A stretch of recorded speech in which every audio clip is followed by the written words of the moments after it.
سورہ آراف نے منظر کھینچ دیے ہیں۔ اللہ اکبر، یہ کیفیت ہوتی رہے گی، بار بار گرز پڑتے رہیں گے، سر پھٹتے رہیں گے، زبانیں نکالی جاتی رہیں گی، وراچھیں جو ہیں وہ باچھیں چیری جاتی رہیں گی، آنتیں باہر نکال کے ان کے اوپر گھمایا جاتا رہے گا، بار بار تندور تنگ منہ والے اسپیشلی میں بند کر کے پھینکا جاتا رہے گا، حضرات صندوق میں ڈال کے پھر اور صندوق اوپر ڈال کے چاروں طرف سے پلر ڈال کے فی عمد ممددہ بند ستونوں کے اندر آگ جلا کے اس ظالم کی کیفیت کیا ہوگی۔ اللہ مجھے معاف کر دے، میری حالت یہ نہ بنانا۔ مالک نے بتایا خذوہ فغلو، رب کا قرآن ہے، میں اپنی طرف سے نہیں پڑھ رہا۔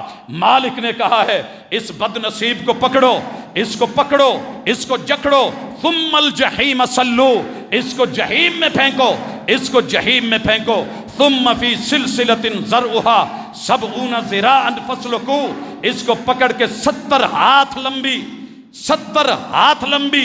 105 فٹ لمبی جہنم کی گرم سلاخ اس کی دبر سے ڈال کے منہ سے نکال کے اس کو جہنم میں ڈالو۔ وجہ کیا ہے؟